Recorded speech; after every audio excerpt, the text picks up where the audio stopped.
தமிழ் உறவுகளுக்கு வணக்கம். கீதா ஜீவன் மாவட்ட செயலாளர் பதவி பறிக்கப்படுகிறது.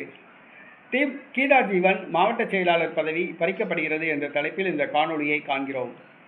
தூத்துக்குடி மாவட்டத்தை தன் கைவசம் வைத்திருந்தவர் என் பெரியசாமி.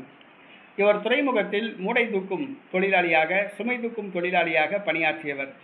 திமுகவில் இணைந்து தன்னுடைய ரவுடித்தனத்தால் மாவட்ட செயலாளரானார், சட்டமன்ற உறுப்பினரானார். இவருக்கு எழுத படிக்க தெரியாததால் அமைச்சராக முடியவில்லை.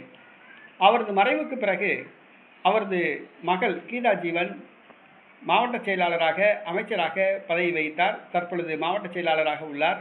நடைபெற்று முடிந்த சட்டசபை தேர்தலில் அவர் தோற்றுப்போனார். தற்பொழுது தூத்துக்குடி மாவட்டம் இரண்டாக பிரிக்கப்பட்டு ஒன்று அனிதா ராதாகிருஷ்ணனுக்கும் மறுபாதி கீதா ஜீவனிடமும் கொடுக்கப்பட்டுள்ளது. அதிகாரம் பகிரப்பட்டுள்ளது. தூத்துக்குடி மாவட்டம் முழுவதையும் தன் கட்டுப்பாட்டில் வைத்திருந்த பெரியசாமி குடும்பம் தற்பொழுது பாதி அதிகாரம் மட்டும்தான் அவர்களுக்கு உள்ளது. தூத்துக்குடி வடக்கு மாவட்டம் மட்டும்தான் கீதா ஜீவன் கட்டுப்பாட்டில் உள்ளது. தெற்கு மாவட்டம் அனிதா ராதாகிருஷ்ணன் வசம் உள்ளது. கீதா ஜீவன் தன்னுடைய பதவி காலத்தில், அமைச்சர் பதவி காலத்தில் சொந்த திமுகவினரையே காவல்துறையை வைத்து அடித்துள்ளார். மேலும் அந்த கட்சியில் அனைத்து பதவிகள், ஆட்சியில் அனைத்து பதவிகள் எல்லாம் அவர்களுடைய குடும்பத்துக்கே சென்றடைந்தன. திமுக தோல்விக்கு கீதா ஜீவனின் அராஜகம் காரணம்.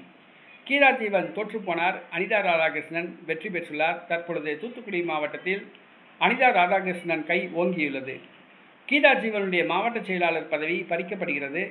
அதற்கு பதிலாக அந்த மாவட்டத்தில் மாநில இளைஞரணி துணை செயலாளராக இருக்கின்ற ஜோயல் அவர்கள் மாவட்ட செயலாளராக நியமிக்கப்பட உள்ளதாக கூறப்படுகிறது. கீதா ஜீவன் அவர்களுடைய மாவட்ட செயலாளர் பதவி பறிக்கப்பட்டு ஜோயலுக்கு வழங்கப்பட உள்ளது. இது திமுக தொண்டர்கள் மத்தியில் மகிழ்ச்சியை ஏற்படுத்தியுள்ளது.